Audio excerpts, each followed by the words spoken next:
dans 2 jours exactement.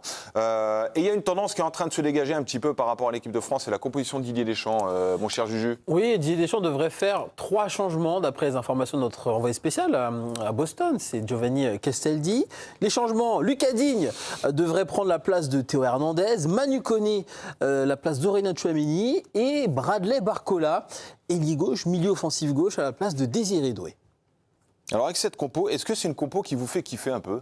Ah oui, Complètement. Ça reste quand même à l'image de ce réservoir très important dont dispose Didier Deschamps pour faire varier les options en fonction des adversaires, mais je pense aussi en fonction de ce qu'est la condition de son équipe.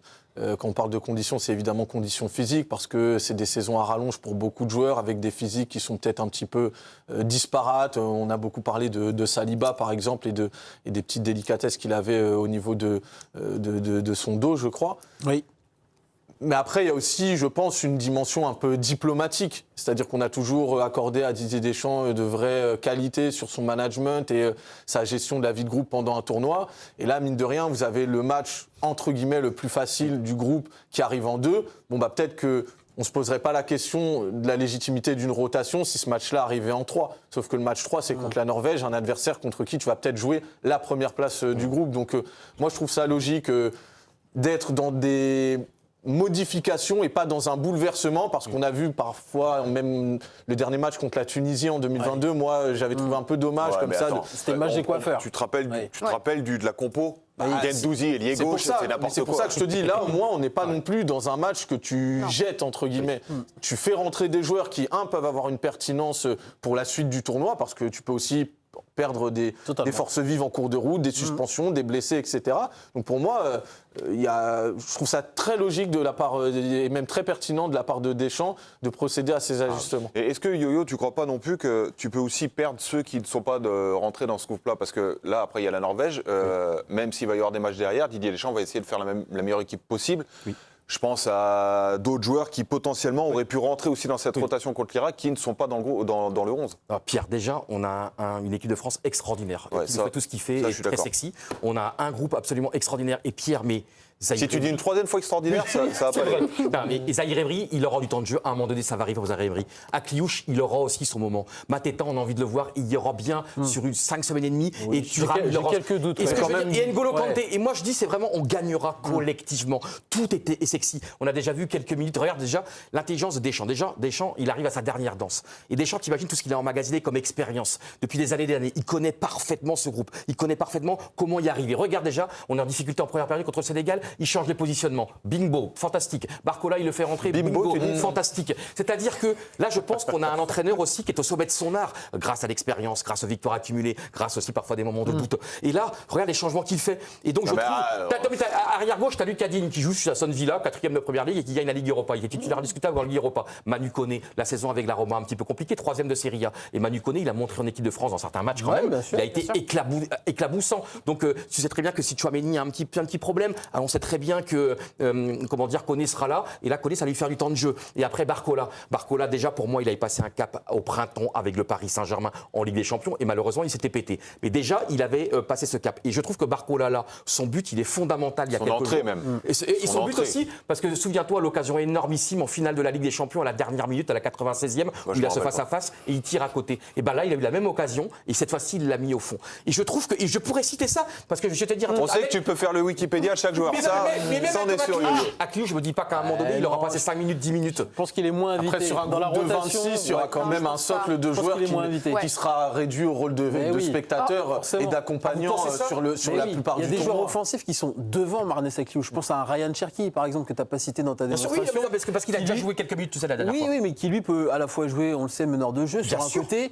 Et ce profil-là, pour moi, est largement devant un Marnès Akliouche qui aura très peu de temps de jeu pendant cette... Je me suis permis de ne pas citer Cherki parce que comme déjà le dernier match, il avait déjà joué. Mais évidemment que... Mais vous ne trouvez pas quand même que ça sera la victoire du partage, où vous pensez vraiment qu'à un moment donné, il y aura ce socle ? C'est que comme ça que tu réussis à gagner une Coupe du Monde. Et en plus de tout ce que tu cites, il faut aussi de la chance. Enfin, c'est difficile, c'est pas écrit. Moi, la question que je me pose là par rapport aux noms qu'on a affichés, Héloïse, est-ce que tu crois qu'il y a là qui ont des cartes à jouer sur ce match-là ? C'est exactement ce que j'allais dire. Donc c'est pas de problème, regarde-toi, je te fais une passe D. Hormis Barcola, qui pense, et je pense qu'il le sait aussi très légitimement, il sait quel est son rôle d'impact player et de rentrer à un moment donné en seconde partie. Je pense que Digne et Koné ont pour le coup, à l'inverse, une pièce à jouer. Je pense vraiment. Théo Hernandez m'a vraiment convaincu sur le premier match France-Sénégal, là où pour le coup, moi j'avais un avis assez tranché là-dessus. Au final, il s'est montré très pertinent.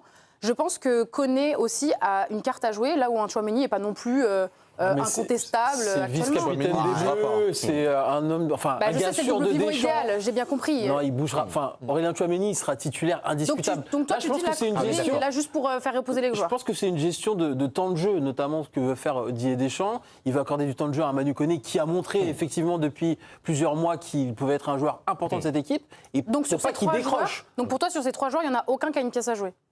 Pour moi, celui qui a le plus une pièce à jouer, moi, c'est Barcola, parce que je dis pas que Désiré Doué a fait un mauvais match ou quoi que ce soit, mais je trouve que le profil de Barcola, quand il est rentré, en fait, il a donné une bouffée d'air frais à son équipe, parce que il cavale, Vertical. Et il rend En fou. profondeur. Et en fait, ce qu'on attend un petit peu d'Mbappé en étant numéro 9 et prendre la profondeur, ce qu'il a un peu mieux fait en deuxième mi-temps. En fait, Barcola, Il l'a quand tout il est dans appliqué. ce schéma-là et qu'on lui dit, écoute, cours, Mais t'inquiète parce qu'il a pas, avec l'habitude de Olysée. rentrer en tant que joueur de Mais c'est un dernière joueur minute. qui sait rentrer, mais Désiré Doué sait faire ça aussi. En fait, c'est un choix de riche qu'il a Deschamps. Oui. Mais je pense que par rapport au profil qu'il a devant, où tu n'as que des joueurs taquineurs de ballon, peut-être qu'avoir un joueur qui taquine un petit peu moins le ballon, Ouais. mais qui court comme un lièvre, et c'est peut-être intéressant aussi pour l'équipe de France. Moi, je suis quand même en train petit à petit de glisser du côté des Bleus. Non, mais parce que c'est vrai qu'il y a une gestion athlétique, ça c'est évident. C'est vrai qu'il y a une gestion humaine du groupe avec les frustrations des uns et des autres, ça c'est évident. Mais à un moment, j'ai quand même la naïveté de penser que Deschamps, il n'est pas là pour faire des sentiments. S'il a un 11, et s'il a un 11 à peaufiner, il va se servir de toutes les opportunités qu'il a pour le faire. Et là, encore une fois, par rapport à ce que représente l'Irak, c'est peut-être le dernier match et le seul Il peut faire qui des va réglages. pouvoir te permettre. permettre d'affiner tes réglages. Et mine de rien, tu as quand même beaucoup de compétitions où l'équipe qui démarre le tournoi n'est pas forcément celle qui termine. il y a des On l'a gens vu, habitués. 2021 est un peu le paroxysme de ça parce qu'il n'arrivait pas à agencer tous les talents qu'il bien sûr, avait, notamment offensif. offensifs. Et tu as fini avec ce système contre la Suisse qui n'avait absolument sens. ni queue ni tête. Mais surtout, est-ce que parmi ces 3 joueurs potentiellement titulaires ce soir, finalement, c'est pas les 3 chantiers un peu existants? C'est-à-dire, Barcola Ils m'ont Doué. Koundé quand même, hein. Barcola Doué, pour moi, c'est pas joué. Oui. C'est-à-dire que tu auras toujours la question et du profil et de la dynamique pour savoir lequel va débuter. Koné, pour moi, c'est lié au débat qui existe sur le milieu de terrain entre milieu à 2 ou milieu à 3. Et ça, pour moi, ça existera jusqu'à la phase éliminatoire.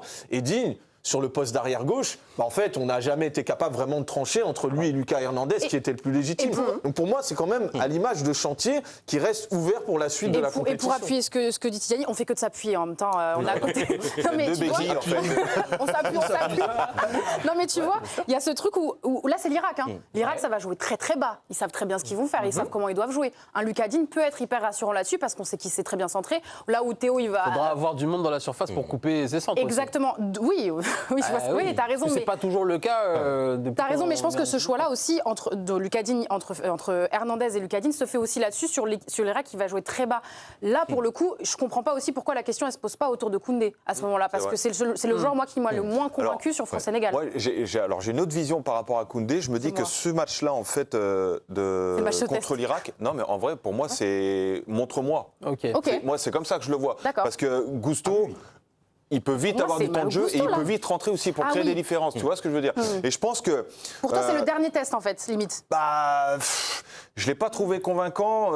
C'est un bon joueur, tu vois, mais je trouve que dans l'organisation de l'équipe de France et par rapport à l'équilibre qu'il peut y avoir sur les côtés, je pense que Gusto a plus de garanties qualité. dans les deux domaines Ouais. actuellement. Donc je me dis. Là, il fait tourner, il remet je cherche mon mot, des pionniers, en fait, des gens, des piliers importants de cette équipe pour garder une ossature. Oui, t'as raison. Mais en vrai, Moi qui comprenais pas le choix il faut de qu'il soit bon, Koundé. Il faut qu'il apporte quelque chose sur complètement ce match. raison, parce que moi je comprenais pas forcément le choix de ne pas sortir Koundé sur un match sur l'Irak pour justement qui continue à tâtonner, à essayer de trouver quel joueur va être à ce poste-là. Est-ce que ce sera Koundé, est-ce que ce sera Gusto? Et je comprenais pas. Et en fait, c'est vrai que ton raisonnement sur le fait que c'est potentiellement un match test, ou en tout cas vraiment il doit prouver sur ce match-là pour pouvoir être titulaire incontestable, c'est vrai que c'est intéressant aussi comme C'est un luxe quand même que les grandes nations peuvent se permettre bien sûr. dans une phase éliminatoire de dingue. groupe, là où dans l'ancien format en fait tu pouvais pas te permettre de jeter un match ou de prendre le risque de perdre des points. Là le format avec beaucoup de troisièmes qui vont passer et puis même je trouve parce que maintenant on a vu toutes les équipes jouer au moins une fois, même parmi les nations prétendantes, il y a beaucoup d'entre elles qui ont des doutes dans leur jeu. On a parlé du Portugal, l'Espagne est rentrée dans une caricature, le Brésil évidemment, le Portugal je l'ai dit, la Belgique, l'Algérie. À part l'Argentine, peut-être qui a vraiment déroulé avec son football très caractéristique où tout est bien rangé, avec la dynamique de 5-6 ans de trophées gagnés, etc. Mais sinon tu te rends compte, même l'Allemagne, qui pour moi est une équipe qui est très bien organisée déjà tactiquement. Ils savent pas, est-ce que ça va être une DAF devant, est-ce qu'ils vont laisser Kai Havertz, est-ce que Moussiala vire si tu maintiens, le Roi Sané ou pas. Enfin, toutes les nations, y compris les grandes nations, ont des questionnements sur leur approche. Moi, il y a un truc qui me fascine toujours, c'est un petit peu les destins qui se façonnent pendant ces Coupes du Monde. Et Julien notamment, est-ce que tu vois un qui peut renverser la table durant cette compétition pour l'équipe de France? Un joueur qui pour l'instant n'est pas titulaire, ou toi j'ai l'impression que c'est Cherki, tu penses que, ou Pierre, est-ce que tu vois un joueur qui est capable de renverser le cerveau de Deschamps? Alors lui, il a la magie dans les pieds pour le faire. Je ne sais pas si, dans les matchs à haute altitude, je ne sais pas si Didier Deschamps, entre guillemets, lui fera confiance. Je ne sais pas. Je me dis au fond de moi, Ryan Cherki, il a un jeu tellement à risque. On l'a vu lors de son entrée en jeu contre le Sénégal, il perd un ballon très très dangereux, ça amène quasiment un but. Je pense que ça, dans l'esprit de Didier Deschamps, il dit, ok, c'est un super manière de ballon, mais dans les moments chauds, est-ce que aussi il peut pas me coûter un but? Même si moi j'adore Ryan Cherki. Tu as aussi, alors je vais pas mettre la situation sur la table, tu as le Ballon d'Or qui est pas dans les meilleures dispositions aussi. Là sur la compo, il est à droite, Olysée est dans l'axe parce que ça s'est fini comme ça. Peut-être que c'est une idée aussi, mais la connexion Olysée-Cherki, on l'a vu, on la connaît et elle marche. Donc tu as quand même des certitudes, même si tu as deux créateurs et tu as un qui perd peut-être un peu plus le ballon, qui tente des choses un peu plus farfelues, essaye d'avoir une équipe aussi qui reste quand même en éveil à la perte de balle parce que tu sais qu'il y a Cherki sur le terrain. Il y a aussi ça à aller chercher. Bien sûr, le grand chef. Il y a une alerte? Et les copains, c'est l'heure du deuxième jeu. Allez, on adore jouer.